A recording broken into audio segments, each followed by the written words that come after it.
La finition dans les salons de massage. Comment parler de la finition dans les salons de massage? Cela n'est pas très simple. Chacun peut y apporter sa propre opinion selon ses influences mentales, sexuelles et surtout sociales.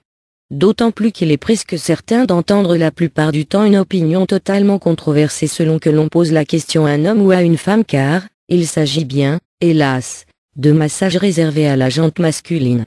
Autrement dit, sans aller dans l'exagération et mettre à l'écart les sentiments de la plupart des femmes sur ce sujet, il est presque indéniable que l'on ne puisse espérer de réponses objectives venant d'elles sur le simple fait qu'elles sont tout bonnement éloignées, pour ne pas dire rejetées de ce système. Il ne faut donc prendre en compte pour l'instant que les avis des dits intéressés. Comment juger ce petit plus qui fait la différence lorsqu'un commerçant nous en fait la proposition? Selon les cas, c'est un petit plus gratuit très souvent très bien étudié pour fidéliser la clientèle. Dans d'autres, plus fréquents, payants, il s'agit de rajouter une note qui justifie l'achat ou le service en rajoutant le fameux petit plus qui apporte une satisfaction intégrale au client. Seulement voilà. Ce petit plus est censé être une proposition et non un chantage.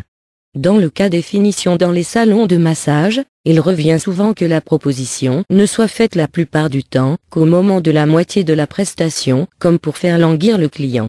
Pour connaître une relaxation profonde et bienfaisante, il faut se soumettre à accepter cette finition pour ressentir plus de jouissance que tout le reste du temps du massage proposé. Dans le style « tu veux ou tu ne veux pas ?» on flaire bien le chantage qui peut en arranger pas mal et en exaspérer beaucoup d'autres. Dans ce contexte, ce n'est pas la finition en elle-même qui est gênante, mais bel et bien le fait qu'elle ne soit proposée que sous forme de chantage.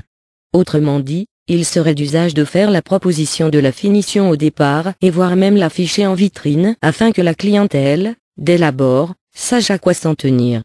Il est vrai que les salons de massage où il est fait la proposition de la finition fleurissent de plus en plus. C'est donc un fait. Il y a une grande demande.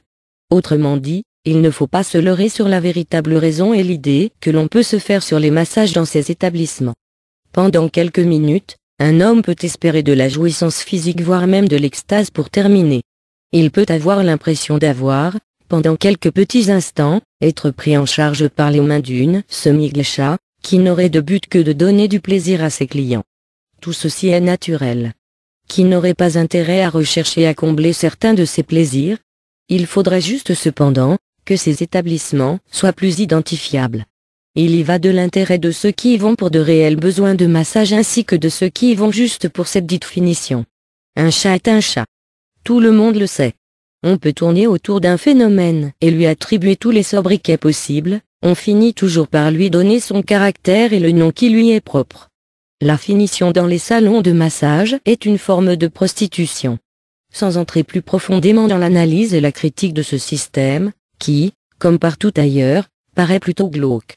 Il faudrait plutôt forcer ces établissements à donner quelques indications aux clients dès l'avance, pour ne pas pousser la réputation de ce métier honorable dans des bas-fonds d'où ils ne sauraient plus en sortir.